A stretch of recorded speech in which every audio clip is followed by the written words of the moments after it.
साथियों, स्वागत है आप सभी लोगों का प्यारे सितारे चैनल में। साथियों, आज की इस वीडियो में हम जानेंगे कि हम अपने मकान की गणना कैसे कर सकते हैं, वो भी घर बैठे मोबाइल से। मैंने खुद अपने मकान की स्वगणना यानी कि सेल्फ एनुमरेशन मोबाइल से किया है। मैंने जैसे किया है वैसे ही लाइव करके दिखाने वाला हूं, स्टेप बाय स्टेप। तो साथियों, वीडियो थोड़ा लंबा ज़रूर हो सकता है, लेकिन आप इस वीडियो को बिना स्किप किए अंत तक ज़रूर देखिएगा, तभी आप पूरी प्रक्रिया को अच्छे से समझ पाएंगे। तो चलिए बिना देर किए शुरू करते हैं आज की इस वीडियो को और जान लेते हैं कि सेल्फ एनुमरेशन कैसे करेंगे हैं। बस जो स्टेप्स यहाँ आपको बताए जा रहे हैं ना, आपको उन्हीं को फॉलो करते जाना है। इसके लिए सबसे पहले गूगल के सर्च बॉक्स में जा कर के हमें लिखना है se.census.gov.in। अब सर्च बटन को क्लिक करेंगे तो हमारे सामने सेंसस ऑफ इंडिया 2027 का ये होम पेज आ जाता है। यहाँ से हमें अपना स्टेट चुन लेना है। इस कैप्चा को भर करके नीचे जो ऑरेंज कलर की बटन है इसको क्लिक कर देंगे। जैसे ही हम इसे क्लिक करते हैं हमारे सामने इंस्ट्रक्शंस वाला ये पेज आ जाता है। इसे ध्यान से पढ़ लेंगे। इंस्ट्रक्शन को पढ़ लेने के बाद यहाँ नीचे नीले रंग का ओके बटन है, इसे क्लिक कर देंगे तो अब हमारे सामने ये पेज आ जाता है। इसके पहले फील्ड में हमें परिवार के मुखिया का नाम भरना है। नाम की स्पेलिंग को ध्यान से सही भरना है, क्योंकि बाद में इसे हम बदल नहीं पाएंगे। यहाँ जो दूसरा फील्ड दिया गया है इसमें मोबाइल नंबर दर्ज करना है। साथियों, मोबाइल नंबर अनिवार्य है, क्योंकि इसी मोबाइल नंबर पर हमें SMS के माध्यम से 12 अंकों वाली स्वगणना पहचान संख्या भी प्राप्त होने वाली है। अब यहाँ तीसरा फील्ड ईमेल वाला है, जो कि वैकल्पिक है। मेरे पास ईमेल ID है तो मैं इसे यहाँ पर दर्ज कर देता हूँ। अगर आपके पास नहीं है तो आप इसे खाली भी छोड़ सकते हैं। और अब सबसे नीचे दी हुई वेरीफाई एंड प्रोसीड बटन को क्लिक करेंगे। जैसे ही हम इसे क्लिक करते हैं हमारे द्वारा दिए गए मोबाइल नंबर पर एक OTP भेजी जाती है। इसे ओके कर देते हैं और प्राप्त OTP को यहाँ फिल कर देते हैं। यहाँ ऊपर लैंग्वेज सेलेक्ट करने के लिए बॉक्स दिया गया है। इसे क्लिक करने पर लैंग्वेज की ये लिस्ट खुलती है। यहाँ से हमें अपनी पसंदीदा भाषा को चुन लेना है। मैं यहाँ से हिंदी चुन लेता हूँ। अब वेरीफाई OTP बटन को क्लिक कर देंगे। अब हमारे सामने ये मैसेज आता है। इंस्ट्रक्शंस को समझ लेने के बाद नीचे ओके बटन को प्रेस कर देंगे। साथियों, यहाँ पर विशेष ध्यान देने की ज़रूरत है। यहाँ पर हमें अपने घर की लोकेशन को कैसे सेट करना है ये जान लेते हैं।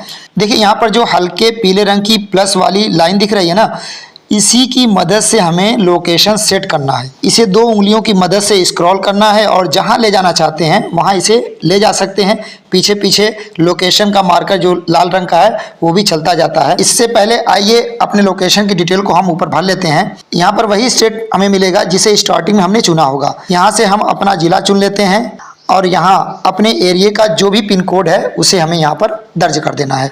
अब आते हैं यहाँ नीचे वाले बॉक्स में, जो कि सबसे अधिक महत्वपूर्ण है। घबराए नहीं, मैं यहाँ आपको करके दिखाने वाला हूँ कि आप अपने घर के सटीक लोकेशन तक कैसे पहुँचेंगे। हमें इस फील्ड में अपने गांव, नगर, स्थान, हैमलेट या लैंडमार्क का नाम डाल देना है। ध्यान रहे, इसके एक एक लेटर को बहुत धीरे धीरे एंटर करना है, क्योंकि यहाँ उससे संबंधित लोकेशन की लोडिंग हो रही होती है। अगर लोडिंग हो जाती है तो यहाँ एक सजेस्टेड लिस्ट खुल जाती है, जिसमें से हम अपने क्षेत्र से संबंधित विकल्पों को चुन लेते हैं। आप अपने आसपास का कोई भी एक लोकेशन चुन लें, फिर मैप में आप अपने घर का लोकेशन सेट कर सकते हैं। अगर इस तरीके से आप नहीं ढूंढ पा रहे हैं तो दूसरा तरीका चेक करके भी देख सकते हैं।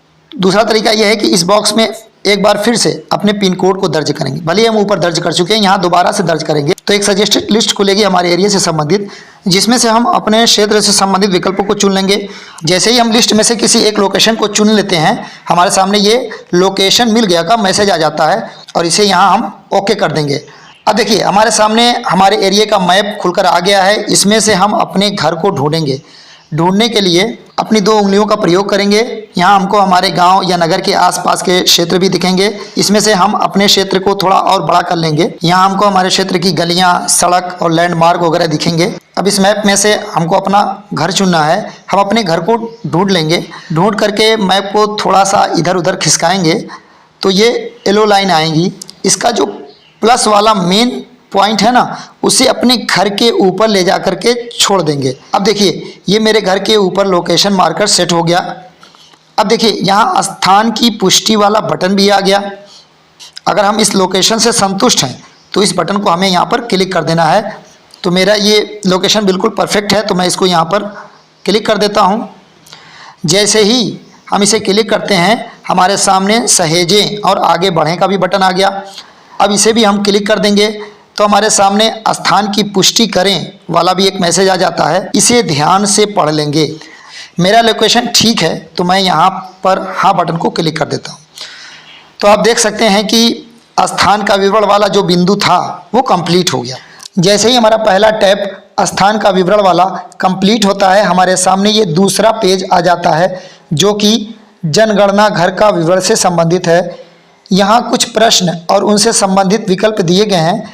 हमें इन प्रश्नों का उत्तर अपने घर से संबंधित उपयुक्त विकल्प को चुनकर देना होता है। तो चलिए इसे कर देख लेते हैं। पहले इसे पढ़ लेंगे। पढ़ने के उपरांत देखिए यहाँ जो पहला प्रश्न है वो है जनगणना मकान के फर्श में प्रयुक्त प्रमुख सामग्री। इससे संबंधित कई विकल्प यहाँ दिए गए हैं, सबको एक बार अच्छी तरह से देख लेंगे। इसके बाद हमारे घर से संबंधित जो भी विकल्प बिल्कुल सटीक एवं उपयुक्त होगा उसे चुन लेंगे। जब नीचे आते हैं तो हमें जनगणना मकान के दीवार में प्रयुक्त प्रमुख सामग्री वाला प्रश्न और इससे संबंधित विकल्प भी मिलते हैं। इन्हें भी एक बार अच्छी तरह से देख लेंगे और जो हमारे घर से संबंधित उपयुक्त विकल्प होगा उसे चुन लेंगे। इसे चुनकर इस प्रश्न से जब हम आगे बढ़ते हैं तो हमारे सामने जनगणना मकान के छत में प्रयुक्त प्रमुख सामग्री वाला सवाल आता है। यहाँ भी सभी विकल्पों को ध्यान से पढ़कर अपने घर से संबंधित उपयुक्त विकल्प का चयन हमें करना है। इसके आगे जनगणना मकान की स्थिति वाला प्रश्न और उससे संबंधित विकल्प भी हैं, आपको अपने घर के अनुसार चुनना है। अब यहाँ नीचे हम देख रहे हैं कि 3 बटन दी गई हैं। इसमें जो पहली बटन है ना पीछे वाली, इसे क्लिक करने पर यह सीधे मैप वाले पेज पर लेकर के चला जाता है। यहाँ जो दूसरी बटन है पुनः स्थापित करना वाली, इस बटन को चुन करके अगर हमको लगता है सुधार या संशोधन की आवश्यकता है तो हम इस बटन को चुनेंगे पुनः स्थापित करना वाली। और यहाँ जो तीसरी बटन है ना वो है सहेजें और आगे बढ़ें। इसे तभी क्लिक करें जब हम अपने भरे गए विवरण से पूरी तरह संतुष्ट हों। मैंने अपने सभी विकल्प ठीक से चुने हैं इसलिए यहाँ मैं इसे क्लिक कर देता हूँ। अब देखिए हमारे सामने पुष्टि करने वाला ये मैसेज आ गया। अगर आप संतुष्ट नहीं हैं तो यहाँ लाल रंग वाली बटन नहीं को क्लिक करके पीछे वाले पेजेस पर जा करके आवश्यक सुधार या संशोधन कर लेंगे और अगर संतुष्ट हैं तो हाँ बटन को क्लिक कर देंगे। मैं यहाँ हाँ बटन को क्लिक कर देता हूँ। जैसे ही हम हाँ बटन को क्लिक करते हैं तो हमारे सामने ये तीसरा पेज आ जाता है जो कि सामान्य जानकारी से संबंधित है। यहाँ इस पेज पर हमें अपने परिवार से संबंधित जानकारी दर्ज करनी है। इसमें जो पहला फील्ड है इसमें हमें अपने परिवार में सामान्यतः रहने वाले व्यक्तियों की कुल संख्या को हमें दर्ज करना है। मैं इसमें अपने परिवार में रहने वाले व्यक्तियों की संख्या को दर्ज कर देता हूं। इसके नीचे परिवार के मुखिया के नाम वाला फील्ड है। यहाँ पर परिवार के मुखिया का जो नाम हमने अंग्रेजी में भरा था उसे ही यहाँ पर दिखा रहा है, इसे हम बदल भी नहीं सकते। अब इसके नीचे वाले फील्ड में हमें परिवार के मुखिया का नाम चुनी गई भाषा में दर्ज करने के लिए कहा जा रहा है। यानी कि स्टार्टिंग में जो भाषा हमने चुनी थी उस भाषा में हम परिवार के मुखिया के नाम को दर्ज करेंगे यहाँ पर। अब इसके बाद परिवार के मुखिया के लिंक को हमें यहाँ पर चुनना है तो यहाँ से हम इसके लिंक को चुन लेते हैं।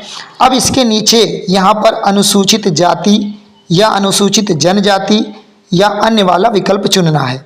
साथियों यहाँ पर विकल्प का चयन हमें ध्यान से करना है। यदि परिवार का मुखिया न तो अनुसूचित जाति का और न ही अनुसूचित जनजाति का है तो ऐसे मामलों में हमें कोड 3 का चयन करना होगा। अब यहाँ आगे मकान के स्वामित्व की स्थिति को हमें दर्ज करना है। यहाँ भी ध्यान से विकल्प का हमें चयन करना होगा।